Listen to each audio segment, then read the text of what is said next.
Curse of the Werepony 2, Chapter 2, Revelations, by Stephen Little. My Little Pony and all associated characters are copyright by Hasbro.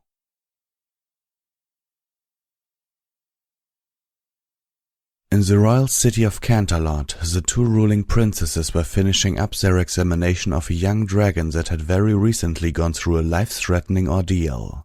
Spike sat on the edge of the bed in one of Canterlot Castle's many guest rooms. A white and violet aura surrounded his little body as the two princesses gave him one last checkup. Organs, muscles, bones, metabolic rate, everything was checked thoroughly until both were satisfied with the results. "Well, Spike, everything looks fine. There's no residual trace of the curse in you," Princess Luna told the young dragon. "Does this mean it's finally over?" Spike asked hopefully. "I think it's safe to say you have nothing to worry about," Princess Celestia told him. "That's a relief. Thank you, your majesties. Really, you have no idea how relieved I am," Spike told them. "There's one concern I have, though," Celestia said. "What's that? I thought you said I was okay." "Oh, you're fine, Spike, but I discovered that when we sealed you in this form, you weren't entirely dragon at the time. It seems that you still have some pony left in you," she said. "I noticed that too, but I wouldn't be worried about it, Spike. It doesn't appear to be harming you at all," Luna told him. "Well, now that all that's out of the way, I was curious. How are you and Rarity doing?" "We're doing okay, I guess," he said. "You guess?" Princess Celestia asked. "Is everything all right?" "Well, at first everything was great. Rarity wanted to do everything together and of course I didn't mind. Any time I got to spend with her was time well spent, but lately she's been kind of distant." Spike sighed. "I think some of the ponies around town have been talking. I don't think they like her being my mare friend, or more to the point, they don't like the fact that I'm the one she chose to be with." "I don't understand," Luna said. "I know dragons can cause ponies to be a little apprehensive, but you're just a little guy, and you've lived in Ponyville for over 4 years. Surely the ponies there have had enough time to get used to you by now." "It's nothing like that, Princess. A lot of the ponies there are friends of mine and they don't seem to have a problem with it, but there are a few ponies there that don't approve of our relationship. I've heard some of them talking when they didn't think Rarity or I could hear them. They think that ponies and dragons should stick to their own kind. I love her. She loves me. Why should it matter that I'm a dragon?" "Have you talked to her about this yet?" Celestia asked him. "Not yet. I planned to as soon as I got back to Ponyville. There was something I wanted to ask her, but I'm not sure how she'll take it." "What's that?" Luna asked. "Well, even when I'm old enough to, she and I will never be able to have kids. I'm just wondering if she's thought about that. I don't know. Do you think I'm rushing things with a question like that?" "Not at all," Princess Celestia told him. "In fact, I think it's very grown up of you to be thinking about that. Some mares are very picky when it comes to the subject of foals, but I wouldn't count children out altogether." "What do you mean? She's a pony, I'm a dragon. We're not the same species, and heck, I don't even think we're in the same phylum. I mean, she's a mammal and I'm a reptile. I don't think it's possible that the gametes would blend correctly." "It's nice to see you are paying attention to the classes Twilight brought you to," Celestia said, smiling. "However, you are incorrect. In some rare cases there have been crossbreeds between dragons and ponies." "Really?" he asked. "Yes, but like I said, it is very rare, and if it doesn't work out, there's always adoption," she suggested. There was a sharp knock at the door. "Enter," Luna called out. The head of a white Pegasus guard poked through the doorway. "Your Majesties, please pardon the intrusion, but the carriage for your guest is ready and waiting to take him back to Ponyville." "Very good. Spike will be with you shortly," the Princess of the Night told him. The guard pulled his head out of the room and closed the door behind him. "One last thing before you go, Spike," the Solar Princess said. "I've recently received a letter from Twilight informing me that your sister Emerald has arrived in town for your birthday." "But you wasn't supposed to be here for another week. This is great," he said joyfully. "I take it you're excited then?" Luna said. "Of course I am. For the longest time I thought I didn't have any family left, except for Twilight, that is. Now I get to meet my big sister for the first time. I wonder what she's like. I wonder what she's going to think of me and Rarity being together." "Well, why don't you go back to your home and your lady and find out?" Luna encouraged him. Spike hugged both of the regal ponies. I will, and thanks for everything, princesses. Celestia and Luna watched the little purple dragon as he raced out of the guest chambers. You should have told him, Tia. I did not want to worry him unnecessarily. He has enough to deal with at the moment. Besides, what good would it have been to tell him that one of those crossbreeds turned into discord?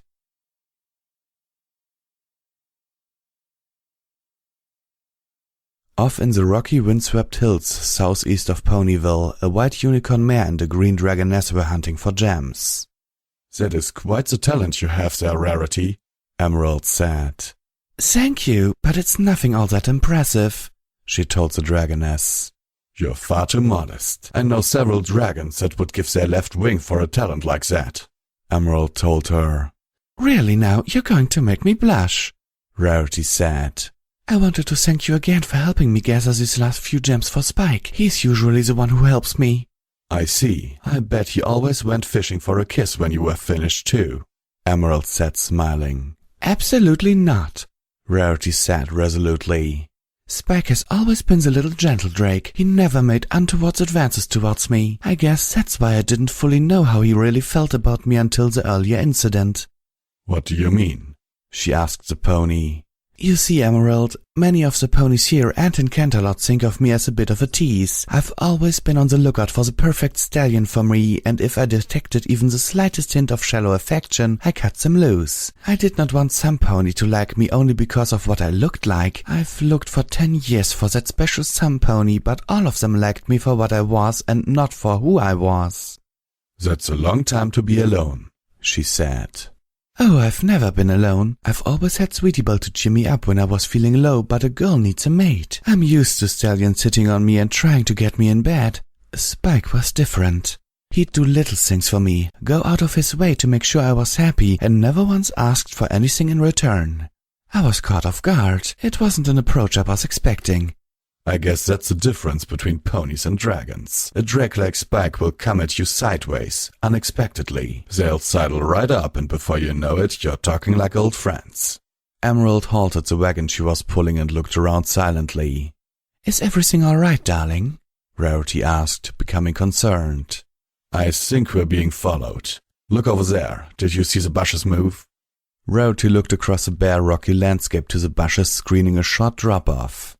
A glint of orange sparkled from the shadows. The white unicorn sighed and relaxed. Rover, will you and your two friends stop skulking in the shadows and introduce yourself properly? 3 diamond dogs slowly crawled out of the bushes. Each of them were brushed and groomed, their nails trimmed and manicured. Each of the 3 males wore a blue vest and a collar with a different gemstone. Apologies, Miss Rarity, Rover said in his gravely voice. We were afraid of your dragon companion. We are used to seeing you with Mr. Spike. That's quite all right, dear. I'm happy you are continuing with the lesson I left you, and I see you've kept up the grooming as well, Rarity said happily.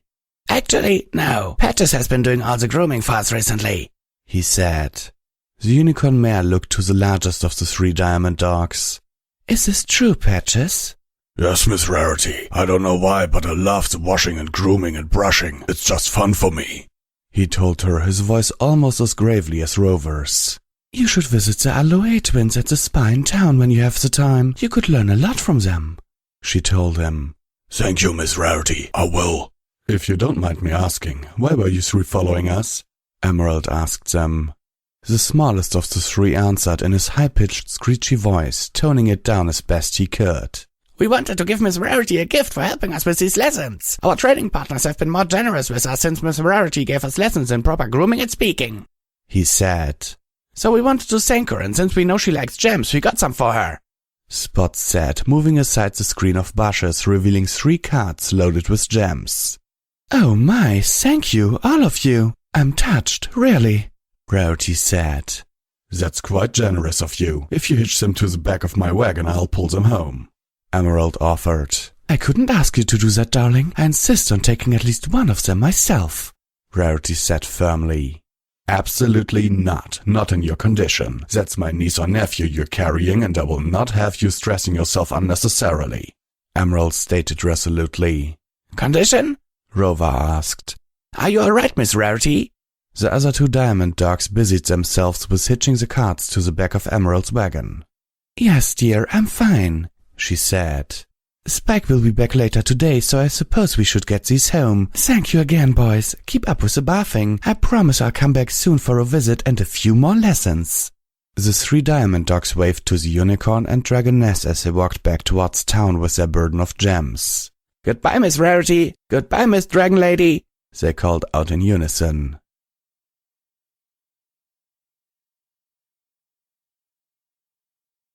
Emerald and Rarity stashed the mass of gems at the Carousel Boutique and made their way over to the library. Do you think Spike will like the gems? I mean, he's a dragon, so I know he'll like them, but do you think they'll be acceptable as a birthday present? I suppose so. He'll have enough for his own personal hoard. However, dragons don't give presents of material possessions on birthdays or special occasions normally. Why ever not? Rarity asked her. With dragons, especially drakes, that sort of thing tends to lead to greed and jealousy. I learned in one of my history courses that a war between two dragon clans broke out over a gift that was given to a clan lord. Another clan lord perceived the gift to be greater than the one given to him, she explained. Once the war was over, it was decided that gifts of physical objects would be forbidden. So now, if we want to give something to someone, it usually takes the form of poetry, stories, or even just taking them out for a meal. I see. We had a similar problem with Spike a few years ago on his birthday, Rarity told her. He became very greedy and started taking anything he could get his claws on. He grew larger and larger until he turned into an absolute monster of a dragon that nearly destroyed the town. How'd you get him to come back to his senses? It usually takes a clan leader or an elder to calm their greed, the dragoness asked. Spike told me that it was his memories of me that snapped him out of it. A red blush showed brightly on Rarity's white cheeks as she remembered what the young dragon had told her that day. He had changed back to his old self, and we were falling from a great height. It was then that Spike told me how he felt. I wish I could go back in time. I would do everything different, starting with that day. I wouldn't have treated him so badly. Rarity, Twilight told me about what happened between you and my little brother when he got cursed. I didn't say it yesterday, but I wanted to thank you for convincing him to become a dragon again and saving his life. He's the only family I have left. Emerald sat outside the library, facing the unicorn. Spike forgave you for the things you said and the way you acted, didn't he? Yes, but I can't help but feel guilty about it still. I feel as though I still have something to make up for. After all he's done for me over the years, I owe it to him to make sure he's happy for a change. Good feelings and happiness are not things to be repaid, but accepted, enjoyed, and returned in kind. If what I've seen from you so far is any indication, I think you and Spike are going to be very happy together for a very long time. Emerald hugged the white mare tightly. Looking up into the sky, she saw the small outline of a carriage being pulled by two Pegasi in golden armor. Speak of the drake. I think that's him coming now. Rarity panicked. What? Already? He wasn't supposed to be back till later. What am I going to do? Spike can't see me like this. Calm down. I'm sure he'll be happy just to see you. Besides, your stomach is barely showing your pregnancy. Trust me, Spike will notice, she said fervently.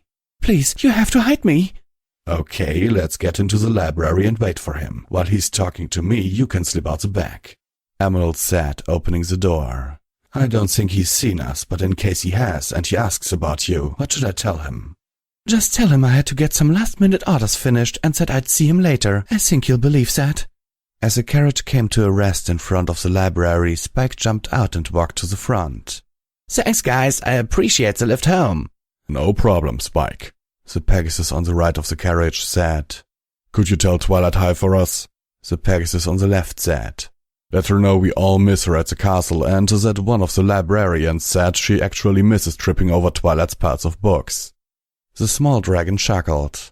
Will do. Have a good flight back, he said, waving to them as they flew away. Spike walked into his home, finding the main area of the library deserted. Twilight, are you home? Twilight!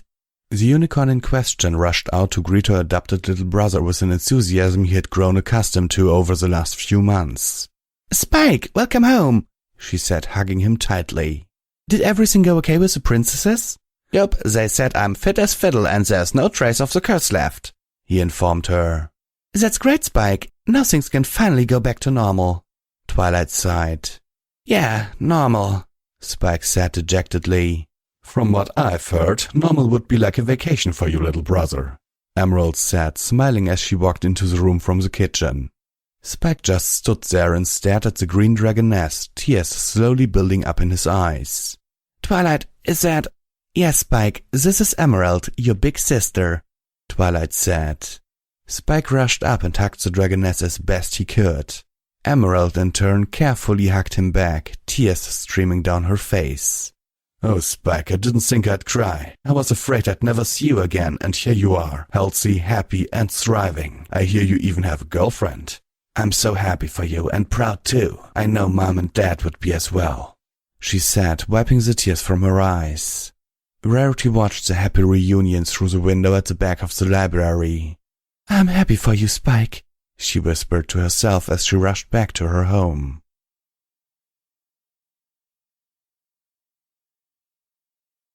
Spike spent the rest of his day talking to his sister, getting as much information about her and their parents as he could.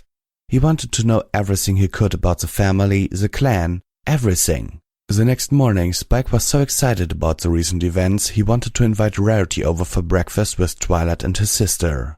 Humming a merry tune, he sauntered up to the boutique and knocked on the door. Rarity slowly cracked the door, only enough to look out at the little purple dragon. Oh, Spike, how are you this morning? I'm okay. Can I come in for a moment? He asked. What? No. I'm sorry, dear, but I think I'm coming down with something, she said, faking a cough. I wouldn't want you to catch it. You're sick? Are you sure you don't want me to come in and help? I wouldn't want you to overexert yourself if you're not feeling well, he said. Rarity couldn't help but blush at his offer. Oh, Spike, you're such a gentle drake. No, Spike, I couldn't possibly ask you to do that. It's okay, I'll be fine, Rarity reassured him. I see. Well, if you feel better, you should definitely come over. My sister Emerald is in town and I'd really like a chance to introduce you.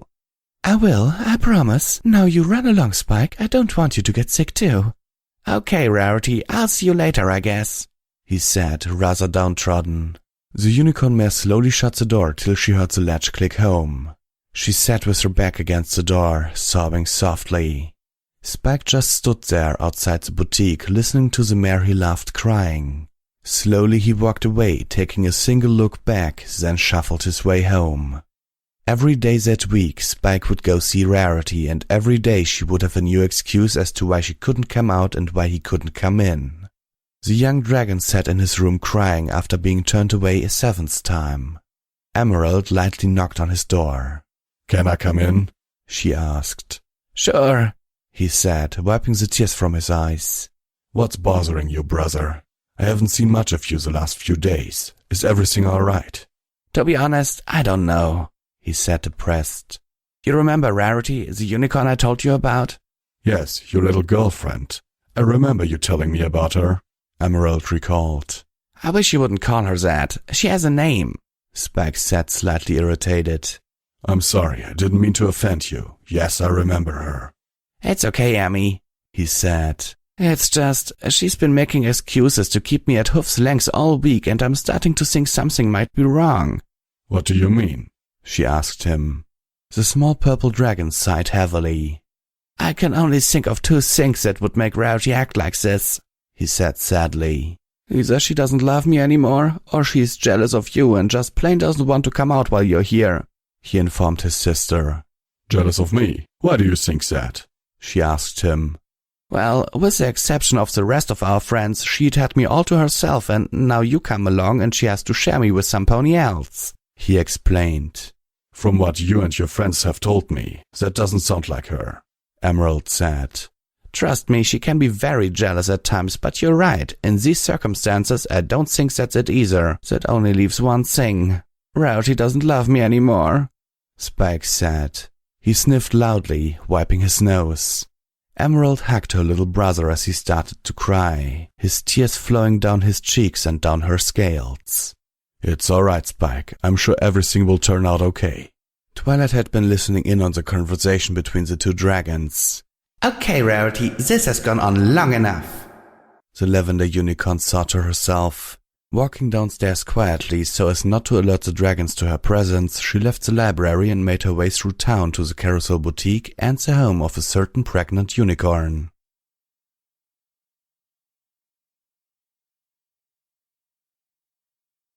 On her way to the boutique, Twilight ran into Pinkie Pie and told her of what had been happening the past week. The pink party pony was speechless, but only for a moment. Can't believe her, she said indignantly. I know, Pinkie. What are we going to do? She asked her hyperactive friend. What are we going to do? I'll tell you what we're going to do. We're going to march over there right now and demand why she's trying to sabotage Spike's birthday party. Wait, what? Twilight asked, a little confused. I'm talking about Spike. He's sad and depressed and has it all in his head that Rarity doesn't love him anymore. I know, that's what I'm talking about. If Spike gets any sadder, then he won't want a party at all. And we've been working so super hard planning this party for the last months. Pinkie said. Are parties all you think about? Twilight asked her. Of course not, but parties, especially a party for one of my friends, is serious business. She corrected the lavender unicorn. But Pinkie, every pony in town is friends with you. Exactly. Now let's get over to Rarity's before things get worse, she said as she galloped away, Twilight close behind her. Twilight beat Twilight to the door of the Carousel Boutique and pounded on it. The door slowly creaked open. Pinkie, Twilight, what brings you here today?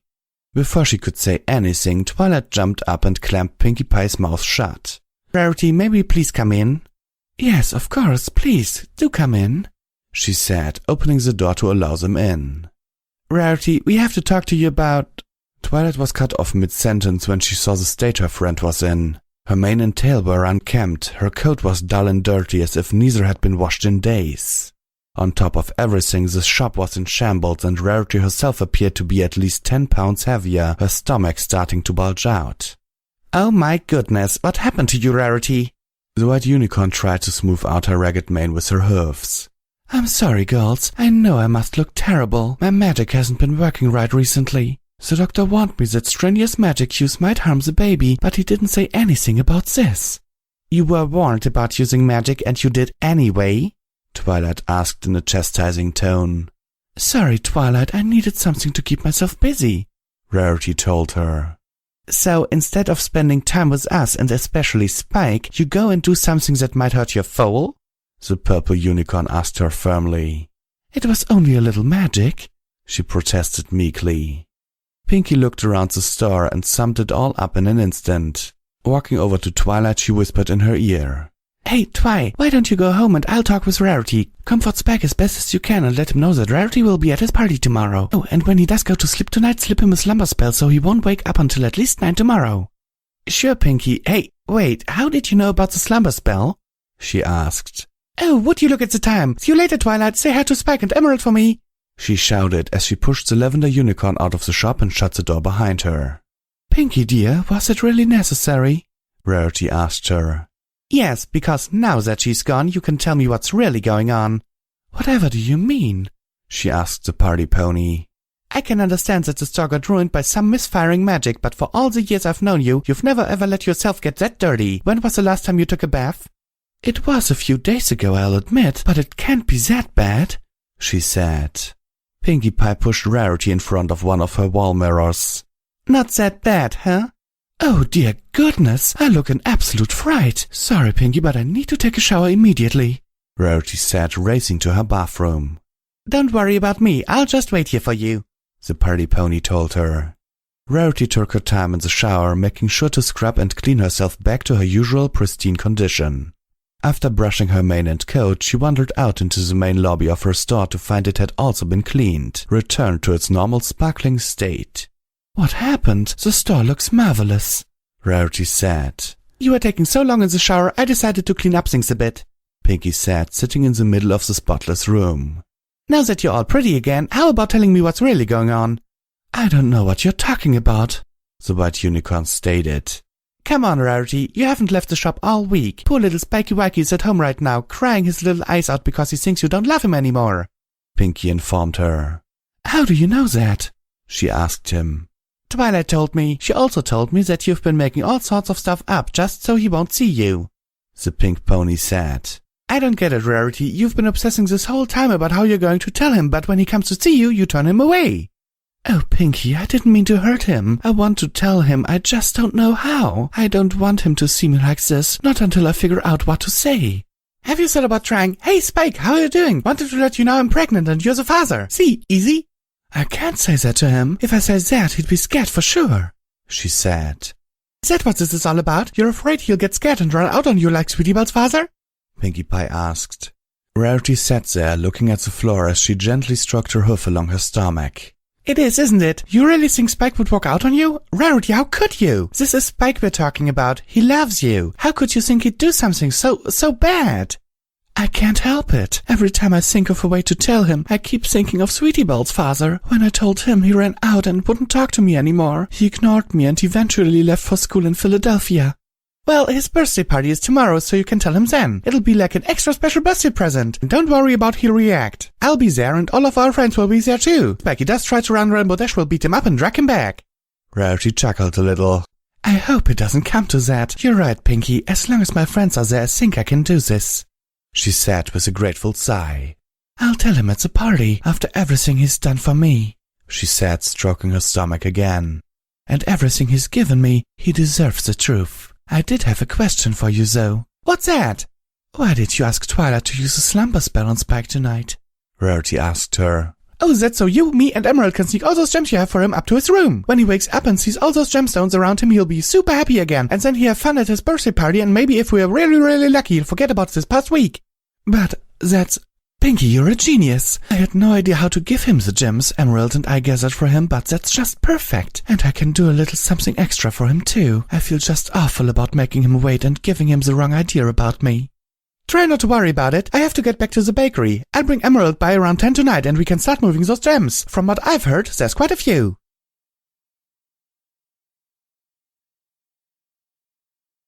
Spike woke late the next morning. Stretching out, he slowly opened his eyes to what he thought must be a dream. His room had been filled with gems of every size, shape, color, and variety. The mid-morning sun shimmered and sparkled off their faceted surfaces and lit the entire room with a kaleidoscope of color. Amongst the jewels was an envelope with the fanciful letter S written on it. Spike walked over and picked it up, noticing a familiar scent emanating from it. Sliding the envelope under his nose, he inhaled deeply. Rarity's perfume, he thought to himself. He carefully opened the envelope and read the letter softly to himself. My dearest Spike, I am so terribly sorry for how badly I've treated you this past week. It was wrong of me to try and keep you away. I realize that now. You must believe me when I say that I still love you very much. You are very special to me in ways that I find hard to express. I only hope these gems that Emerald and I obtained for you will make up for my poor behavior. Something very important has come up and I've wanted to talk to you about it ever since you returned from Canterlot, but have lacked the courage. When you get this, Twilight, Emerald and myself and all our friends will be downstairs waiting to make your special day the most special it can possibly be. Pinkie and the rest of us have planned a party for you and afterwards, hopefully, I will get a chance to speak with you. My love for as long as I live and beyond. Rarity Filigree. Tears were welling up in the dragon's eyes. She still loves me, he thought to himself. This is going to be the best day ever. Spike raced out of his room and down the stairs. Running down the stairs, Spike rocketed into the reading room of his library home. The small purple dragon stood there at the bottom of the stairs, completely speechless. The room was decorated with all manners of streamers, balloons, and brightly colored paper lanterns. Every inch of every table in the library bowed under the weight of pies, cakes, cupcakes, candy, punch, fruit, chips, dip, and anything a pony or dragon could ever want. Standing in the reading pit at the center of the library were his friends. Each one of them wore a smile as big as the sun. Twilight, Applejack, Rainbow Dash, Fluttershy, his sister Emerald, Pinkie Pie, Scootaloo, Applebloom, Sweetie Belle, Lyra, Bonbon, Ditzy, and the Doctor, even Dinky and Little Tootsie Flute, they were all there. Twilight approached him and levitated him onto her back. Happy birthday, Spike. We're all here to make your birthday the best day you've ever had, she told him. At Emerald's suggestion, we're giving you a traditional dragon birthday party. Really? This is going to be so awesome! Spike shouted. Not so fast there, Spike, Rainbow Dash said. Dragons don't give presents. What? Spike said, a bit dejected. Now, Miss Dash, that's not entirely accurate, Emerald corrected. We have gifts, just not those of material possession. You don't want a repeat of your first birthday in Ponyville, do you, Spike? You know about that? He asked. Of course she does, Sugar Cube. When she came to town, your sister wanted to know everything about you, so we all told her, Applejack said. Behind all the ponies and his dragoness sister, Spike saw the object of his ultimate affection.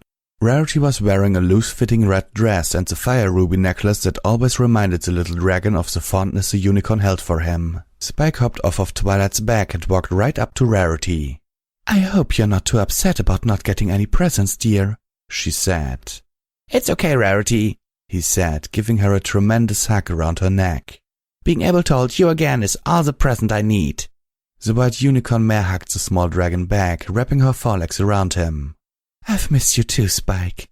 "Aww," Dinky, Tootsie Flute, and the Cutie Mark Crusaders said in unison. "Oh, Spike, that's so sweet," Fluttershy commented, watching the happy couple. "Okay, enough of the mushy stuff. We've got some partying to do," Pinky announced with her usual gusto. The party started in earnest. Lyra and Bonbon were providing the music, care of Lyra's sound system she brought over for the occasion. The doctor was dancing with Ditzy, and the 5 fillies were chasing each other around the room, occasionally grabbing a bite to eat from the various food-laden tables around the room. While Spike was escorting Rarity to the buffet, Rainbow Dash sauntered up to the small dragon. "Hey Spike, I have an extra ticket for the show the Wonderbolts are having in Cloudsdale this afternoon, and I was wondering if you wanted to go with me. Think of it as a birthday present that doesn't break your sister's rules." "Thanks, Rainbow, I'd like to, but I kind of want to spend time with Rarity today, sorry," he said, trying not to disappoint his friend. "Hey, it's okay, I understand that you want to spend time with your squeeze." "You know, though, Scootaloo's a big fan too, why don't you ask her?" Spike asked. "I'm sure she'd flip out if you asked her to go." "Thanks, Spike, I think I just might," Rainbow said, ruffling his head spikes with her right hoof. "Hey Squirt, come over here, I want to talk to you for a moment." Spike and Rarity approached the buffet table when they heard Scootaloo shout with joy. "That was very nice of you, Spike," the white unicorn said as she piled food onto a plate. "It was nothing, really. To tell the truth, I'm not that much of a Wonderbolts fan, and I knew Scootaloo would jump at the chance to hang out with Rainbow." After filling their plates, the unicorn and the dragon sat on one of the sofas that lined the reading pit to enjoy their food. They sat there together, watching their friends dance and chat with each other. Spike's eyes were averted on the fillies that rolled around on the floor, wrestling. "2 bits for your thoughts?" Rarity asked. "Huh? Oh, sorry, I was just watching Sweetie Belle and thinking about how much I envied her father." Rarity nearly dropped her plate. "How can you possibly envy that jerk? He walked out on me and Sweetie Belle," she whispered in an almost angry tone. "I envy him because he was able to give you something that I don't think I ever will. I guess I just need to know that you're going to be okay with that," he said, looking down at his almost untouched food. "Darling, what are you talking about?" she asked. "Baby, Rarity, I'm a dragon, you're a pony. I don't know where this relationship is going, but if it's permanent like I hope it is, then I need to know it's okay that even when I'm old enough, I may never be able to give that to you." Rarity set her plate down and looked the little dragon in the eyes. "Spike, dear, did you read the letter I left in your room?" she asked him. "Yes, it was beautiful," he said. "Yes, well, I don't think you need to worry about not being able to give me a foal." "Why's that?" he asked, raising an eyebrow. Rarity leaned closer to him and whispered into his ear, "You already have." "Wait, what? But we haven't, I can't," he stammered. "You could, and you did when you were a pony, remember?" she asked him softly. Spike had a faraway look in his eyes. "I don't think I'll ever forget that night," he said with a sigh. "How long until, "If everything goes okay, I'll deliver in about 8 to 9 months, she informed him cheerfully. "I see." Spike set his own plate down and addressed the room. "Every pony, I appreciate you coming to my party, but I have to go now. Please enjoy what is left of the celebration." Spike started towards the door when a white hoof reached out and stopped him. "Spike, what's going on?" she asked, desperation showing on her face. "I'm sorry, Rarity," he said, not able to look her in the eye. "There are a few things I have to do, and it can't wait anymore. I'll see you later." Spike kissed the mare softly on the cheeks, then walked out the door, leaving behind the room full of shocked ponies.